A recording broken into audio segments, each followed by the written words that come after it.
I'm Coach Miller, and welcome to All Marine Fighter, our Aftermath edition. We're going to be talking about the Oleksandr Usyk versus Daniel Dubois fight. And let me tell you what, if there's ever a controversy, that can be a controversy, there was going to be one in this fight. Although, I will say, it was quickly solved in the end. Now, starting right off, I have to tell you that I do like Usyk.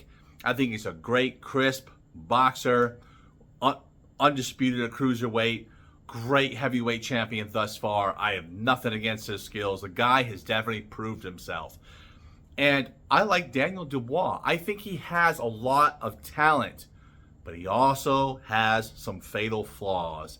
They came out this fight as well. Now I gotta tell you that when this fight was announced, because I think Dubois was the WBA mandatory, I thought to myself, man, Dubois is a big boy. If he catches Usyk, it's going to be night-night for Usyk because he's a big dude, a lot of muscle. But the only problem is when you gain a lot of muscle, you tire out fast too. And that's kind of what will be the story of the fight. I was definitely surprised that Usyk went straight forward on Dubois. Now, there were times where Usyk backed up and played counterpuncher, but for the most part, he walked down Dubois. Like, he had no fear. I got to give it to Usyk, man. I didn't see that coming. I thought that he was going to play more of the boxer role and just try not to get hit by Dubois. Now, don't get me wrong. He's fast and he slips punches going in and that type of thing, but he had more of the aggressive role. So I was definitely surprised by Usyk's tactics. And I think what definitely came out as a flaw for Dubois is that he doesn't fight well going backwards. And I think probably Usyk's team pretty much noticed that and really wanted to push the envelope with him because there's only so much that you can fix in between fights. And so you may do things right for a little while, but then you kind of go back to the old nature until you get it burned into your brain, right? So Dubois had a hard time fighting backward. I do also have to say that Usyk was keeping Dubois in check with that jab. I mean, every time Dubois even tried to come in, that jab was in his face. And so Dubois probably felt that he just couldn't get in there. And so and when he was pressured, he just felt he had to step back. Now, that would be a fatal flaw for him. But he would take advantage of the fact, knowing that Usyk is more of a mover and he pivots and moves and boxes from the outside, that he wanted to wear down his body. Dubois landed some nasty body shots on Usyk, and it didn't seem to affect him much. But in, I believe it was the 5th round, Dubois would land what would be a very controversial body shot, somewhat of a low blow. It can be ruled either way. But let's talk about that for a moment because that seems to be the conversation. And here's the thing. There's a lot of boxing commentators out there that say, well, you don't know boxing, or you're just a casual for boxing, or this or that. Like, bro, anybody tells me that, like, bro, shut up. I fought for real. What have you got? What did you do? Some little club show boxing? I fought at the Olympic level. Like, shut your mouth, man. So either way, so I'm going to try to give a very fair assessment, not just some bias because I like Usyk or because I like Dubois. Let me analyze this as like if I'm going to get hit, right? So first, most people who try to prove their point only show one particular picture. It's this picture right here where you see his Dubois' glove go punching it, which seems to be, from this point of view, above the belt line. So if you see this picture alone, you think, oh, well, this definitely was a legal blow. Because remember, this shot would lay out Usyk, and he would be given all sorts of time to recover, and this and that. And the big controversy is that was a legal blow. It should have been counted as a knockout when he didn't get up, and this and that.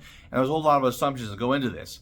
Now, this other picture, though, when you see this, here is why I could say that, look, it could go either way. And however, which way the ref decides to call it at that moment would be correct. You see that half his glove is below the belt. half his glove is on the belt line. None of that glove is touching the skin. Now, one commentator, I like his commentary. I think he does a very good job, okay? He made the comparison that Jermell Charlo knocked out a fighter with a body shot.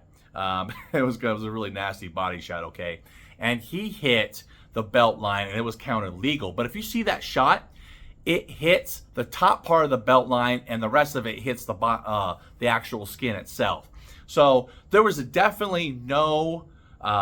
I wonder if this was a low blow at all, okay?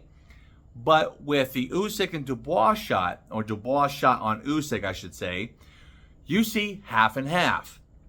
So why do I say that it's whatever the ref calls it? Because when you look at it, you could call it either way. If any part of your glove goes down below the belt line, it can be ruled as a low blow. Now, obviously, by percentages, let's just say it's just a small part of your glove. Would it be reasonable to say it was a low blow? Well, in the heat of the moment, when a body shot's being thrown and the ref is looking at it, if it's just a small part of the glove hitting below the belt line, he's not going to be able to tell, okay? He will rank that a legal shot. But I gotta say, it's really, really easy to do some Monday morning quarterbacking on this thing. Okay, so if you're a ref in the ring and you see a shot where it looks from the look at the camera picture again, look at this, half the glove is below the belt line. Below the belt line. Not from the other side, the other angle, okay? From this picture right here, it's half of his glove is below the belt line. So what are you going to rule it? You could rule it a below the belt shot, or you could rule it an above the or on the belt line, and thus a legal blow. Okay, I think that if it was counted as a legal blow, you would still have this controversy. It should have been a low blow. He shouldn't have been discounted, and whatever else. You still have this controversy. Okay, but one thing is for sure: to say, well, you don't know boxing, or you're a casual, or this or that, or whatever, and say that you're absolutely wrong is ridiculous. People who say that don't know boxing. And so that always annoys me when I see those videos. Like, come on, man, this is ridiculous. So now there have been some bad cases where the ref just blew some calls, okay? In this particular case, I think you can honestly rule it either way.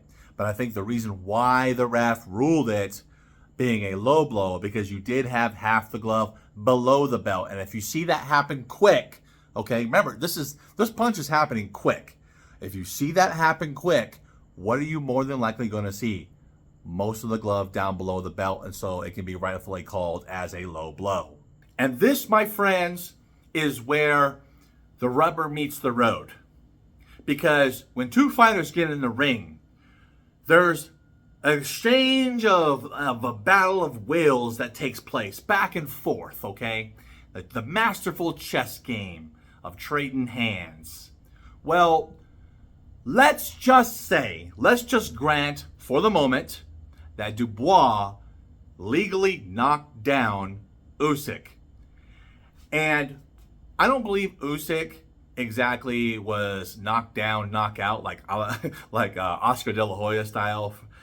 I think he definitely milked it to get some recovery time, but I think he could have gotten up. The look on his face, yeah, it hurt, but it wasn't the kind of pain that would have just dropped him and he just wouldn't have been able to get up. I think he probably could have gotten up. I guess we'll never know, but I think he could have gotten up. But let's just say he got up, okay? Daniel Dubois, in his mind, okay, this is being counted as a low blow, okay? So let's say, or no, I'm sorry. So let's say it's counted as a knockdown, or it's counted as a low blow, as it was. Usyk gets up. In either case, Dubois should go after him and put him down for the count. Because look, you take a shot like that, it hurts. It hurts whether it's low, it's in this lower abdominal region. Okay, it's not a pleasant shot, so it doesn't go away. You're gonna feel that, number one, for the rest of the fight. Okay, The pain will eventually subside, but if you get hit there again, it's going to be tender, man. It's definitely going to be tender. So it's not like it just magically goes away. Dubois should have just went down there and wailed on him. Just absolutely wailed on him. Make him cover that body and then just come right over top on the head. This is where the championship spirit comes out. The championship spirit of Dubois had a chance to show itself. But this is one of his fatal flaws. He doesn't have the fire within to be a champion. A champion goes out there and does what it takes to win. He decided to quit. He decided to quit. He got tired. Those muscles took a toll on him, right? He got tired, and then Usyk came back, knocked him down at the end of the 8th, and then knocked him out with a jab. Now, mind you, I have to give some credit. Usyk stepped off to the side and gave a nice, strong, powerful jab across the jaw like that. There's going to be a lot more impact with that, so it's not like catching the jaw straight or catching a jab straight forward to the jaw. It's more to the side.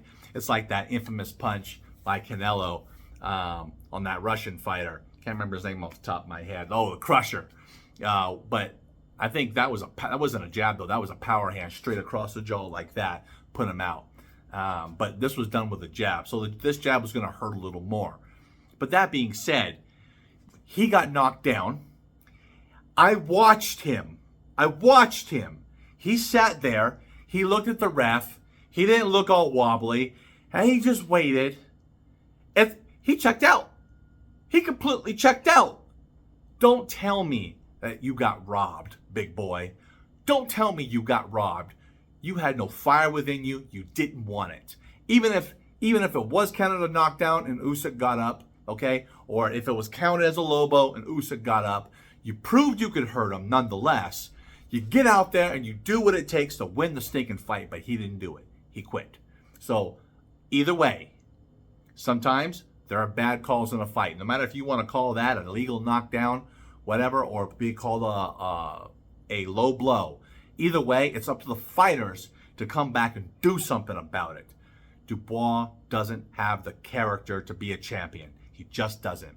He quit against Joyce. He quit against other fighters. He just slowed down. Like, he's not that good. He doesn't have the mental intestinal fortitude to actually take to go and be a champion. He just doesn't.